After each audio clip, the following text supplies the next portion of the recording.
I'm Gigi Reader, and today I will be reviewing a book called The City of Brass by S.A. Chakraborty. To start, I have to say this review will be a spoiler, but firstly, I will give a quick summarization about what the book is. It takes place in 18th century Egypt in the 1700s during the war between the Turks and the French who are trying to take over Egypt. In this story, there are two types of beings, humans and something called the Devas. It's hard to explain because I have a hard time understanding exactly what the author was trying to translate what a Deva is, but I'll do my best to explain that basically Devas are magical beings who take human form. And there are two types, the Jinn and the Nahids. Two types, but they are split into six tribes. The Devas all live in one region of Arabia called Daevabad, a or Daevabad, a land where the six tribes live in 6 quarters of that land. In a nutshell, a young woman who is somewhat of a scam artist who grew up on the streets of Cairo, raised in an orphanage, doesn't know her parents, unfortunately doesn't know her lineage. Adding to the fact that she doesn't know that she is a race of Deva in human form, a Nahid Deva, the last of her kind. It's a Nahid Deva. During one of her so-called exorcisms of a 12-year-old girl who can't speak, she unknowingly awakens an ifrit demon in the girl, and in the same instant it conjures up an Ashfin warrior. Ashfins and ifrits are mortal enemies. Not only is the ifrit enemies with Ashfins, but also of the Nahids. The ifrit sees that Nari is a Nahid. The ifrit tries to kill Nari while in the 12-year-old host. When caught between the ifrit and Nari, the Ashfin accidentally kills the 12-year-old host the ifrit possesses. The girl dies, but the demon host alerts other ifrits and sets off a chain of events. The Ashfin immediately warns Nari, but she must take refuge in the city of Daevabad to be safe. Daevabad is the only land the Ifrit cannot cross into. When Nari and the Ashfin flee from Cairo to Daevabad, a group of Ifrit are in hot pursuit. At some point, they find out that the Ifrit aren't trying to kill her, but they are trying to abduct her. The meat of the story is that someone has made a deal with the Ifrit for her abduction, and the mystery is who. The sweet and guilty pleasure of the story is the jealousy and controversy that stirs when Nari, the last of her kind, reaches the city of Daevabad with her Ashran warrior. The king wants her to marry his oldest son, but she's in love with the Ashran warrior, Dara. Nari finds herself amid an arrogant prince who doesn't want to marry her. A petty princess, the king's daughter, who is jealous of Nari, the king's youngest son, who's stuck in the middle with his own problems of being at odds with both his father and the king, with both his father, the king, and his oldest brother, and the Ashfin, whose full name is Dari Yabahush, who is hated by and at odds with the entire royal family. How will things play out in this medley of politics and power that Nari has fallen into? And now I start my telling of the City of Brass. Okay. The story starts off with a young woman named Nari who lives in Cairo, Egypt during the 18th century, during a time of war in Egypt when the French were fighting the Turks for the rule of Egypt. Nari was raised in an orphanage, so she never knew her parents. She mostly lived on the streets after she left the orphanage. When we meet her in the story, she's a young woman in her 20s with her own small apartment. She has not married and have no children, although she does have a gift of healing and diagnosing disorders and diseases in people, she would often make money by exaggerating their sicknesses or just lying and would prescribe to them what medicines or teas to buy to cure the fake disorders or diseases she tell them they had. She make money off the physical exams she'd give them. Sometimes she could actually heal people and also serve as a midwife to pregnant women. She also was a pickpocket on the side. She also made a living off of holding czars where she performed exorcisms. Czars were meetings where people would bring their physically ill or mentally afflicted relatives to be healed. Some believed they were possessed with evil spirits or demons. She made money off the families when she pretends to exorcise the demons from these people. Although she is a bit of a scammer, Nari does have a serious desire to study medicine.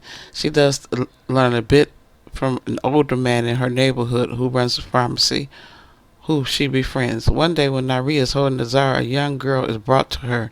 She's a 12-year-old girl by the name of Basima, whose mother brings her to the czar. Basima's affliction is that she can't talk, so Nari starts to pray and sing over her.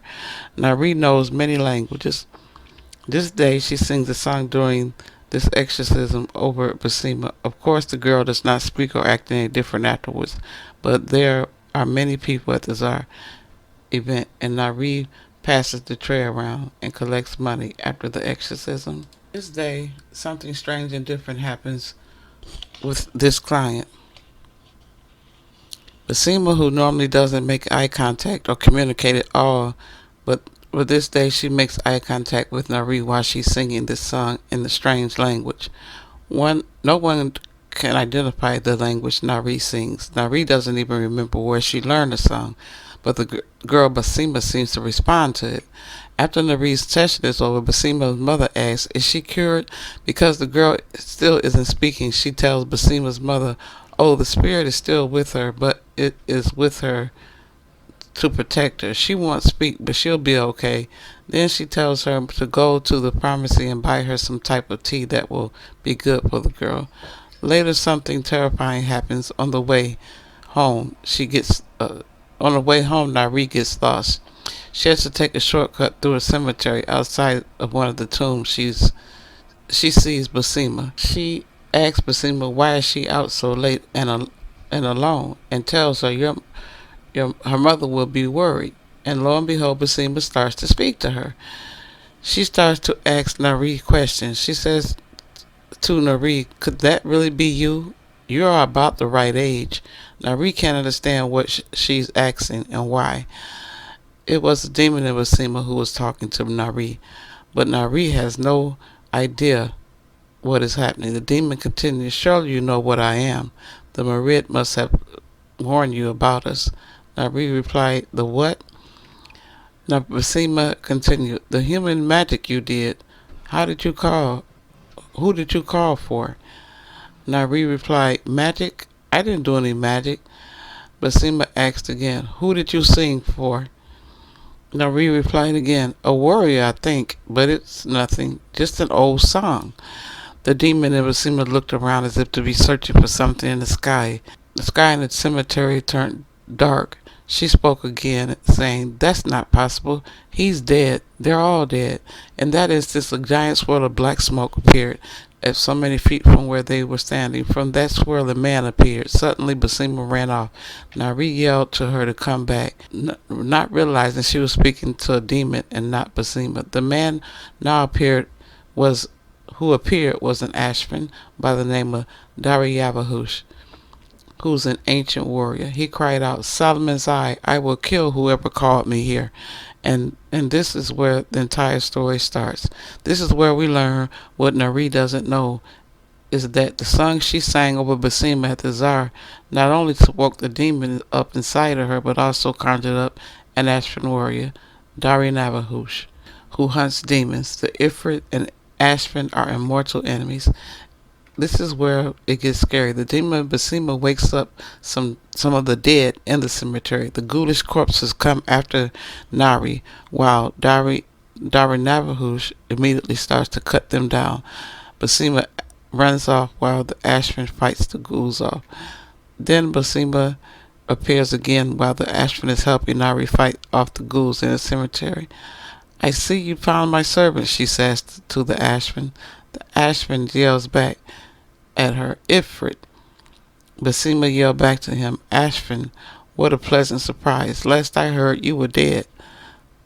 Daevabad, the Ashman, yelled back to her, go to hell, demon. She continues and she inches toward Nari, points to her and says, come, there's no need to make this difficult. The demon intends to kill Nari, but the Ashman warrior steps between Nari and the demon. With his bow and arrow pointed at her, the Ashman says to the demon inside the Basima, I will rip you from that poor child's body if you come any nearer. Just as the demon summoned more ghouls to attack and surrounded them, the Ashman released his arrow from his bow that was aimed at Basima. Nari yelled out, you killed her. He yelled at Nari, you were going to go over to her. Later, the Ashman explained to Nari that he killed the Ifrit demon that possessed Basima. Then the Ashman explains to Nari that she is of mixed blood, a Nahid. As I explained earlier, during this time of era in this part of the world, in this story, there's two types of beings, human beings and something called the Devas. He explained that Nari that she is part human and part Deva. There's a different types of Devas. They all have some sort of magical powers. They're the Jinn and the Nahids. Because Nari was an orphan, she didn't know her mother was a Nahid, a type of Deva. The Ashman, whose name is Daevabad, explained to Nari that she's half human and Nahid. Being half Nahid means she's of mixed blood, which makes her a Shafit. This is why she has always had the ability to diagnose with their medical ailments and sometimes heal people. Nari calls Daevabad Dara for short throughout the rest of the story. Dara now tells Nari that the Ifrit will be after her. He doesn't know where they'll go until they run into one of Dara's old friends, Khazar. Khazar is a peri. A peri is another magical creature who has the body of a bird and the head of a man. He tells Dara that he's now responsible for Nari, and he has to protect her from the Ifrit. They can't go back to Cairo. They'll have to go to a land called Daevabad, where her people are from. There are others like her in Daevabad, half human and half Devas. Many mixed bloods, but what they call the Shafits, like herself, live there. He tells them she'll be safe there because no Ifrit can pass Daevabad's veil. No Ifrit can pass over the borders of Daevabad. Nari is angry and does not want to leave Cairo because it's the only home she's known. But Dara tells her she has no choice. Dara is a warrior, but he has magical powers like a genie. He can turn a rug or tapestry into a flying carpet, and that is how they travel from Cairo halfway to Daevabad. He can also make a goblet of wine appear when he's thirsty and make fire with the snap of his fingers. And of course, because he's a warrior, has unmatchable fighting abilities. These abilities become useful throughout their journey. Dara explains to Nari that she'll be happy in Daevabad. The king will be happy to take her in and let her live in the palace. He said she'll be treated like royalty in Daevabad because she's the last of her kind. As they travel, Nari finds out more about Dara. He is 14 centuries old and once was a slave in his previous life. Dara reveals that he was a slave in his previous life, a wish-granting Jinn slave. He helped his master, a human, kill in a war to defeat his cousin. So I think that Ashvins are certain, something like genies. If someone possesses a vessel of theirs, like a lamp or a piece of jewelry, they can control the person like they would a genie. So this is like what he was in a past life, and he had masters he had to serve. So then Dara goes on to explain the history of the Devas to Nari. At one point in time, the magical Deva beings were free, but they saw humans as targets and playthings. To quote Dara, the Daevas would kidnap newlyweds, mess with the weather, and start sandstorms and encourage humans to worship them. The Peri were also beings, magical beings, like Dara's friend Kazur ordered. So the Peri ordered the Daevas to stop. The Peri warned the Daevas to leave the humans alone. They said each element race were to stick to their own affairs. Meddling with each other was absolutely forbidden, but the Daevas wouldn't listen, so they were cursed. A man was called from among the humans to punish them. His name was Solomon. Now Solomon had been dead for 3,000 years now, but he was a human, but he was given a seal ring by the Creator himself. They granted him the ability to control the Deva. In Dara's words, there was supposedly some sort of human war that the Devas might have had a part of instigating. Solomon stripped us of our abilities with a single word and commanded that all Devas come before him to be judged. Those who made penance were forgiven, but there was a catch. Solomon didn't trust us. He said our very nature was as shapeshifters made us manipulative and deceitful. So we were forgiven but changed forever.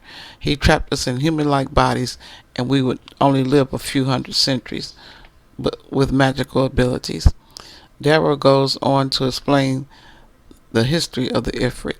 He explains to Nari that the punishment, to quote him, the punishment was too awful for some. Not all Devas were willing to subject themselves to Solomon's judgment in the first place. Solomon bound them to their original Deva bodies, but those bodies were meant to survive for millennia. So Solomon took their powers away, but they could still possess human bodies. Many of my people believe they descended into hell itself, selling their souls to learn new magic, and they now obsessed with revenge. They hate the Ashmans, Dara's kind. They consider their kind the worst for submitting. He's referring to the ones that went to hell to learn new magic out of Ifrits, and they are the demons. He goes on to tell Nari that the Ifrit particularly hates her kind, the Nahids. The Nahids were known as healers and became the sworn enemies of the Ifrit. To quote Dara, even Nahid blood was poisonous to an Ifrit, more fatal than any blade. Dara explains the Nahid got their powers from one woman. They descended from one woman named Anahid. Solomon gave her his seal ring, which gave her healing powers and the ability to undo any magic and curses. This gave Nahid's power over Ifrits, the Ifrit demons. So Nahids became the sworn enemies of the Ifrit. Nari is the last descendant, so the Ifrit were looking to hunt her down and kill her. So they continue their travels to Daevabad, where Nari will be safe. As I mentioned earlier, no Ifrit blood can pass through the borders of Daevabad. Being the last Nahid, Dara assures Nari that she will be treated like royalty and probably have her own wing in the castle. Meanwhile, the story switches to the place they're trying to reach in Daevabad. In Daevabad, there are the Devas and there are the Shafit. Remember, the Shafit are mixed bloods, half human and half Deva. The Shafits are treated like second-hand citizens, but Prince Alizad Quantani has an affection for the Shafit. Sometimes the Shafit and Devas fight amongst each other. Prince Ali is friends with a man he named Anas, who is Shafit. Anas is part of a charitable organization called the Tanzim. The Tanzim develops and runs schools, orphanages, medical clinics, and houses Shafit people. Prince Ali secretly funds the Tanzim organization. The prince does this in secret because his father, the king, does not like the Shafit and would not approve of his associating with them. He resembled his mother's people so strikingly that it would have provoked gossip had his father not been king. He shared their lanky height, black skin, and his stern mouth and sharp cheeks, near replica of his mother's. He looked more African than Arab. So his mother's African, his father's Arab. All Ali had inherited from his father was his dark, steel-colored eyes. His father disapproves of the Shafit people who live in Daevabad, but he does tolerate them. Ali's sister name is Zainab, and she's 10 years older than him. Ali's brother Muntadir. Getting back to Nari and Dara's journey to Daevabad, they are attacked by a giant bird called a rook. Dara manages to kill the rook, but not before it swallows him up and he cuts his way out of the beast.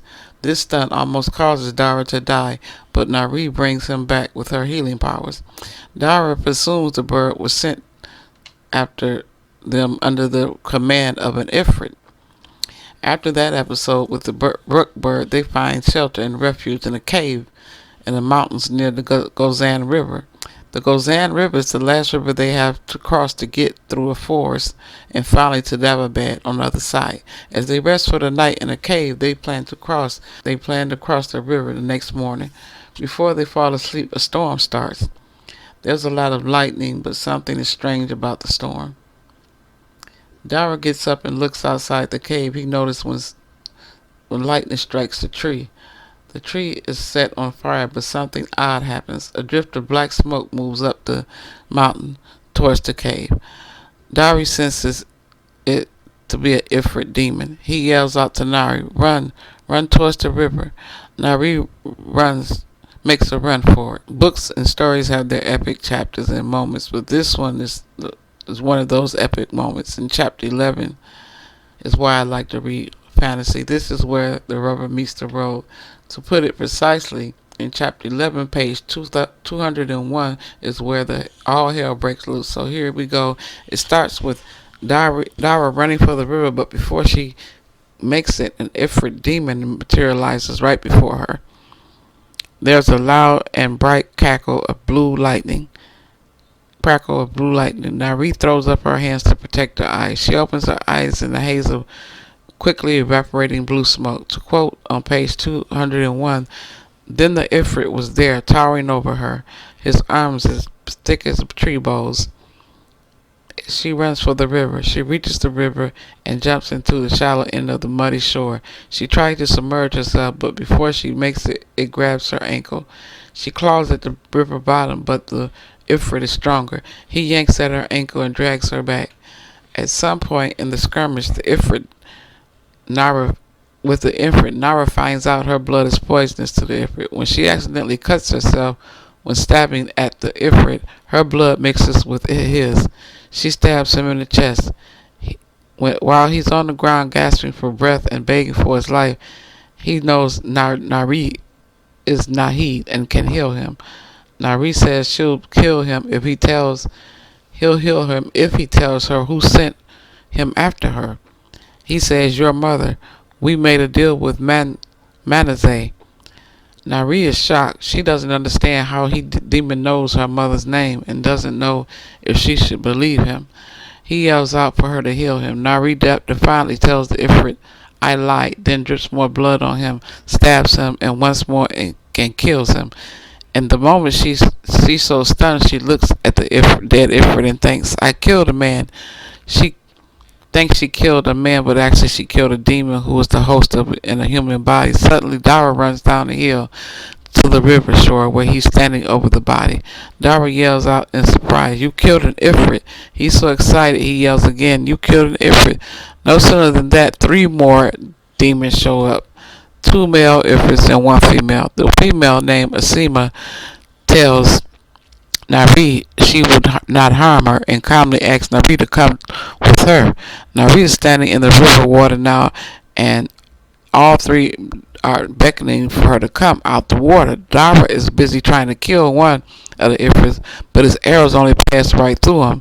So Nari doesn't want to cross the river without Dara. So while Dara is fighting out one of the male ifrits, the other male notices that the other ifrit Nari killed. He yells out, "Sakar." He starts to cry. He kneels over the body and yells out, "No, no."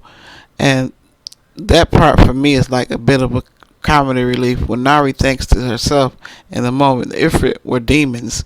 She wouldn't have thought they cried for each other at all, let alone deeply. It was weird for a demon to have emotion. So then the ifrit turns and says, "You murderous witch, I should have killed you in Cairo." Lo and behold, it's the demon that possessed Basima. He charges at her and tries to grab her out of the river, but the female grabs him and throws him to the ground and says, "No, we made a deal." He lunges at her a second time. She grabs him again and throws him to the ground again and says, and she enough. She yells out, "Enough! The girl is under my protection, but the slave is not." When she says slave, she was referring to Dara. Then Asima continues, "If Manasseh wanted her bloody scourge, she should have told us." Then she looked at Dara and said, "He's yours, Basich," to another demon. This bloody scourge is what they refer to Dara as a bloody scourge. She's telling the other demon giving the demon a permission to kill Dara instead of Nari. So she commands the male ifrit to drown him. Nari yells out, "Wait, stop, let him go." And that instant the demons are trying to drown Dara. There Dara and Nari stood trapped in the river. All of a sudden the river itself rises up out of the riverbed. Suddenly it's gone and they are standing in only mud and rocks. What they don't know, what everybody doesn't know, is that the river is a Marid, a water creature. The entire river disappeared from around Nari. The female Ifrit called out, "Marid," is in disbelief. Before they know it, the river is a long giant snake hovering over them in the night with the glowing moon behind him, looking down on them with glowing eyes and enormous teeth. It was made of entirely rushing black water. At this point, the three Ifrits back away, and they run away, leaving the scene. Now Nari and Dara go from fighting three demons to fighting a giant myriad serpent. Just then Nari was trying to pull Dara over the rocks where the river was because he was injured. They both started running across the riverbed when suddenly their friend Gazur shows up, which is the Perry.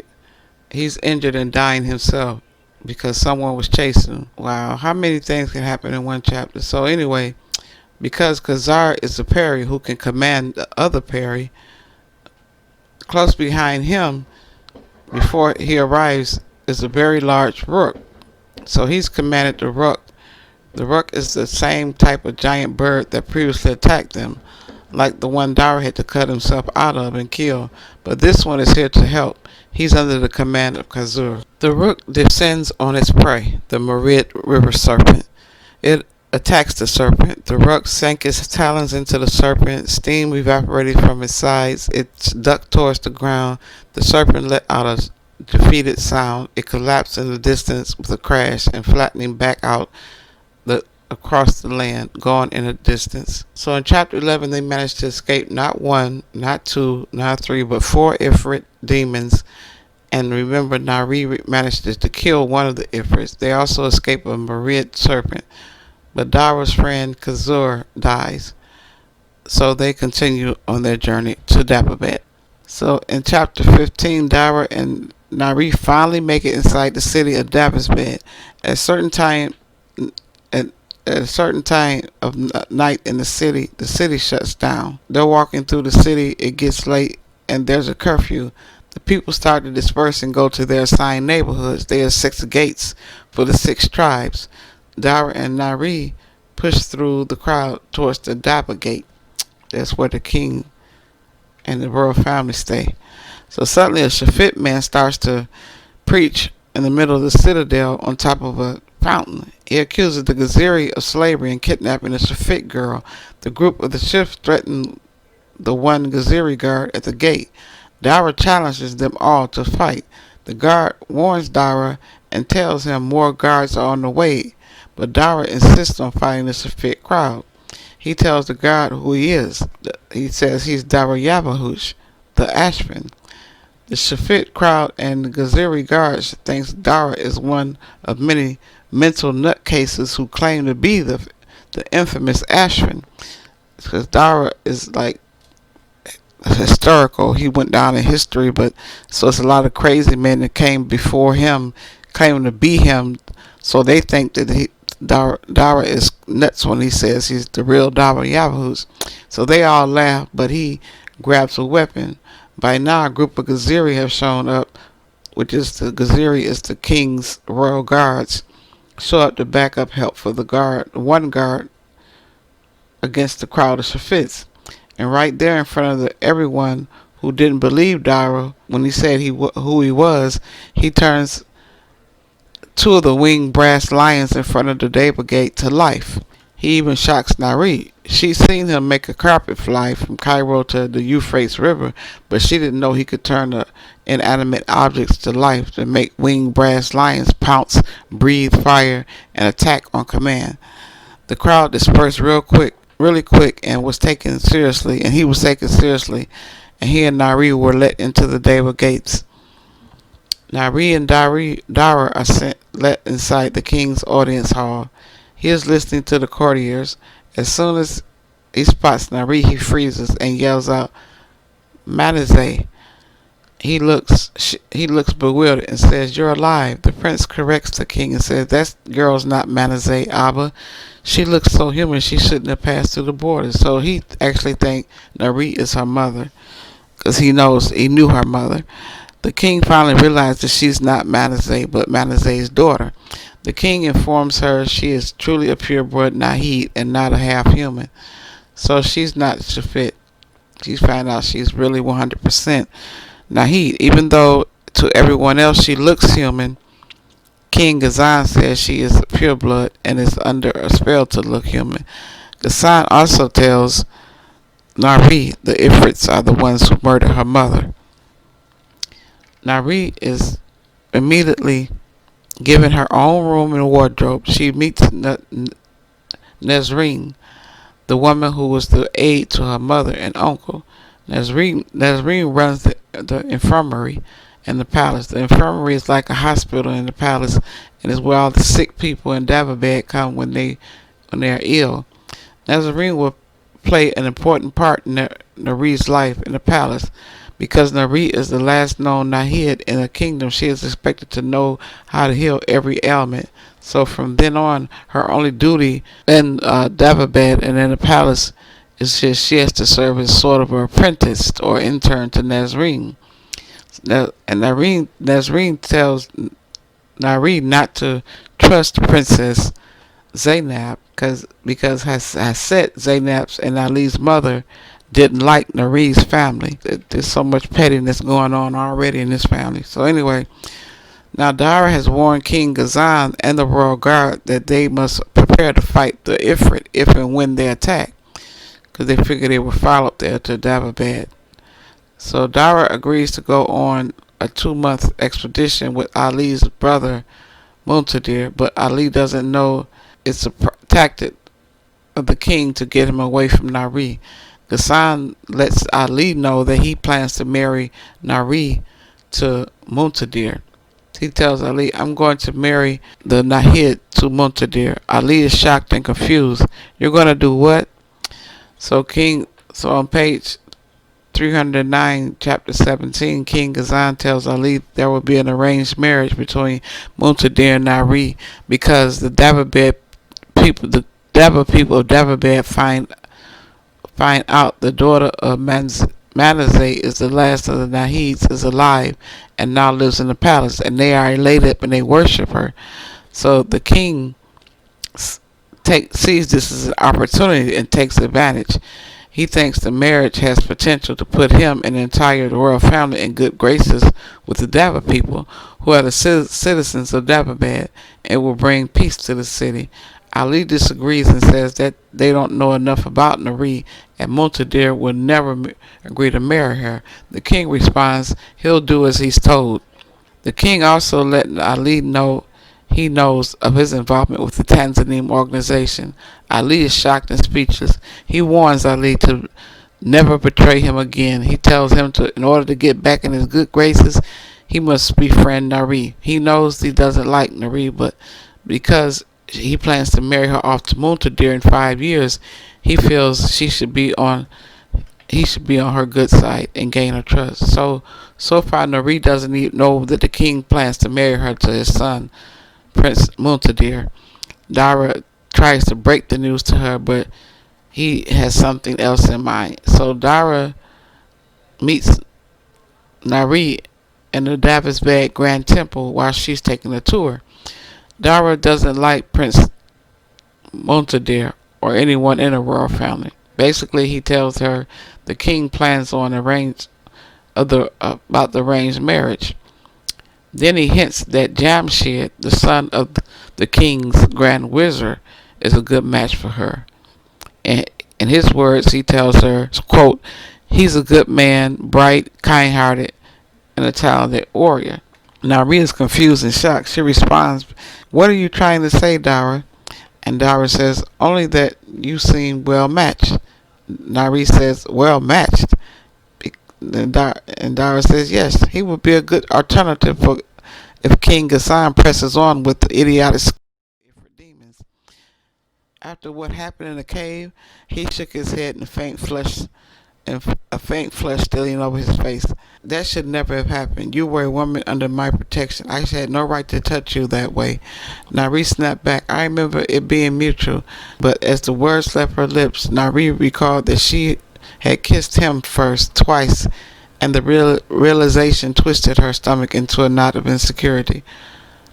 Was I wrong? She asked, mortification rising in her voice. Did you not feel the same way? No, Dara fell to his knees before her, closing the space between them. Please, don't think that. He reached for her hands, holding fast when she tried to jerk away.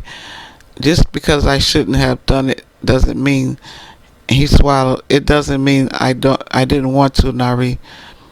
Then what's the problem? You're unmarried, I'm unmarried, we're both, Dara. Then shockingly says, I'm not alive, Nari. I don't know who freed my soul from slavery. I don't know how, but I know that I'm dead. By now, my body is likely nothing but ash at the bottom of some ancient well. A fierce denial rose in Nari's chest. Foolish and impractical. I don't care, she insisted. It doesn't matter. He shook his head. It matters to me, Nari. You know what people are saying here. They think you're a pureblood, the daughter of one of the greatest healers in history. So, she retorted back, so you'll need children. You deserve children, a whole brood of little Nahids. Nari, I don't bleed. I don't breathe. I can't imagine what I could give you. I can't imagine I could ever give you children. It would be reckless and selfish to even try. The survival of your family is too important. So I guess Dara is sort of like a vampire. He says he don't breathe or bleed. But anyway, Nara was just done now. She thought to herself, the survival of her family, that's what that was about. Nari had been kidnapped and chased halfway across the world for being Nahid. She was all but imprisoned in the palace because of it. Nazreen controlling her days, the king shaping her future, and now the man that she loved. She felt like a fool. She snapped at him. Well, if that's all that matters, surely Montadir will do. The Quintanas seem fertile enough, and the dowry will probably make me the richest woman in Daevabad. She turned away from him and said, I'm going back to the palace. Nari, wait. Please don't leave like this. Just let me explain. To tell your explanations? To hell with your explanations, she snapped. That's what you always say. That's what today was supposed to be, remember? You promising to tell me about your past, not parading me in front of a bunch of priests and trying to convince me to marry another man? Just leave me alone. So finally, Dara tells Nari about his past, about how he was banished from Daevabad when he was no older than Ali. He was exiled from his home and following orders from his family. He was fighting a war to protect his family. And the Ifrit frowned me. I never had anything like this, anything like you. Do you think this is easy for me? Do you think I enjoy imagining your life with another? You could have told me all this, Dara. We could have tried to fix things together instead of you plotting out my life with strangers. There's nothing to fix, Nari. This is what I am. It's a conclusion I suspect you have to come to soon enough anyway. I wanted to have you I wanted you to have another choice in hand when you did. Don't worry, I'm sure the Parkmans will provide you a dowry enough. His words cut her, and that's what you thought of me. And that's what you think of me, isn't it? Regardless of your feelings, I'm still the dirt blood raised thief. The con artist. After the biggest score, she gathered her dress to leave. Never mind that I might have done those things to survive, and that I might have fought for you just as hard. I don't need you to plan my future, Dara. I don't need anyone to. So that was the most intense scene in the book at the best. It was more intense than the fight scene in the Ifrit and the giant Marid River Serpent. I was wondering when they were going to address their feelings for each other, and that was worth the wait. So as I guess Nari was accepted the fact that she was to marry Prince Montadir. Because on page 444, Zainab tells Ali that Nari showed up to the king's office with a list of monetary demands and funds for her dowry and arrangement and patient payments, and astonishingly a pension. She tried to arrange a pension position for Dara, and demands that Montadir not be able to take a second wife. Zainab doesn't like Nari at all, but the king says he likes her more than because she reminds him of her mother. Montadir still dislikes her and doesn't want to marry her. So later, Ali is speaking with Prince Montadir. Ali brings up the subject about King Ghazan's plan for him to marry Nari, but Montadir says she's not his type. Ali tells him they'd be a good match, but she's smart and good with accounting. And Montadir says, then you marry her. I'll not marry that human-faced girl. He tells Ali that he has no plans on marrying Nari because he knew her mother, and her mother was the most terrifying person he'd ever met. So it's obvious that Montadir wants nothing to do with Nari. I think he's in love with Kanzada, the club owner. Nazreen argues with Nari about respecting the rituals of worshiping of her Nahid people. She says Nahid pulled their entire race, the Daevas, out of human servitude. They fought the Ifrit and built the city of Daevabad, but the Conjures took the city over. On page 458, because Dara almost gets into a fistfight with Montadir at Kanzada's club. Remember, Kanzada is Montadir's girlfriend and probably the woman he'd rather marry instead of Nari. So Dara is angry and doesn't want to see Nari marry someone she doesn't want to marry. Anyway, because of the fight, Dara sneaks into Nari's room at the palace to tell her he's leaving Daevabad. He knows eventually, if he comes to blows with the prince, he'll have to leave anyway. He tells Nari she doesn't have to marry the prince or do anything she doesn't want to do. He tells her to come away with him.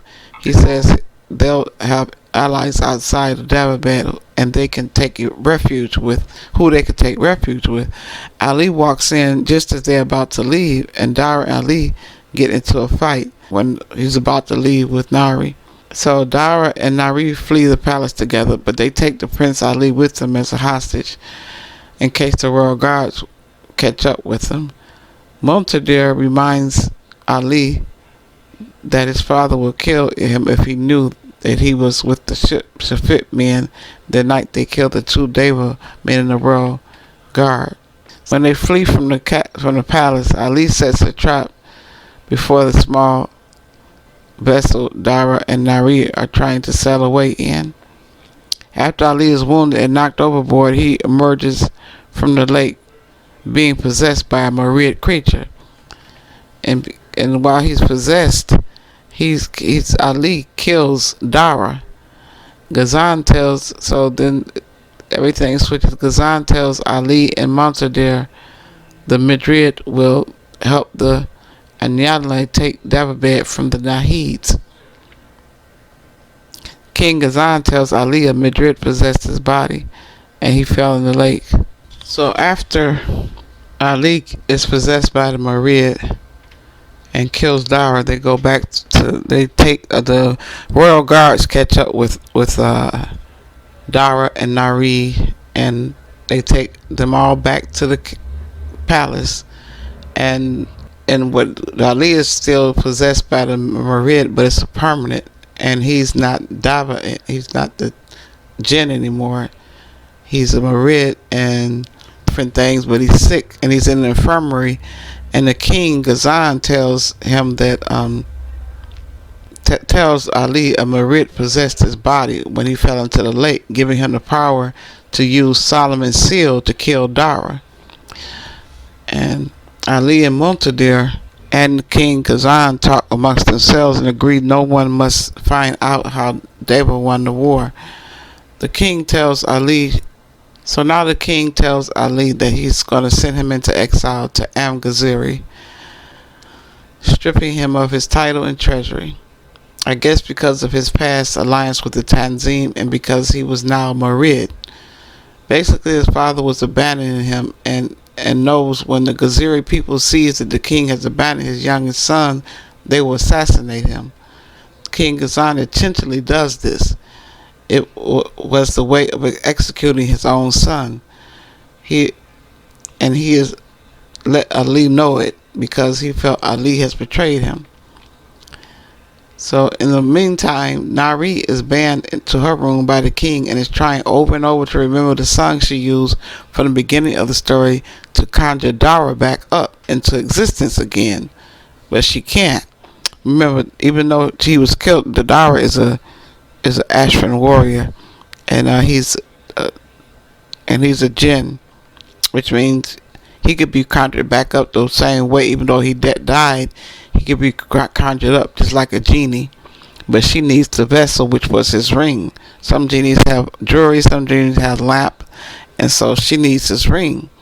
And because the Deva people are accusing King Ghazan of Davihush's death, they worshipped him and they are rioting and looting the city of Daevabad. So now King Ghazan is trying to plot a lie to blame his son Ali for his death and threatens Nari to go along with the lie, or he'd tell her people she was lying about being Nahid. In other words, he'd lie on her to cover his own lie. He'd tell her people she wasn't a real pure blood, even though she is. It was an out and out threat. He said he'd take her to the gates of Daevabad and let the people kill her because they worship her now because she's truly a pure blood, Nahid. So Ghazan forced Nari to sign a contract to marry his son when she turns 25, then forced her to falsely testify to an angry Deva crowd who demanded to know how Dara was killed. She has to lie to say Dara was caught by Ali trying to deflower her, for a better word. So he defended Daevabad's future queen, and Dara was killed. So they got to give the people a good reason as to why Ali killed Dara, which was made up lie by the king. So Dara reluctantly went along with the plan.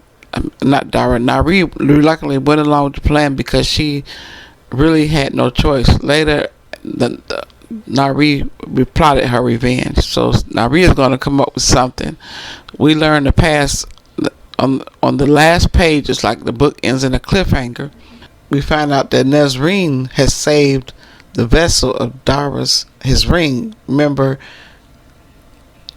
Nari was trying to conjure him back up, Dara back up, but she didn't have his ring. Somehow, I think Muntadir, I don't know who got the ring, but somehow Nezreen got the ring.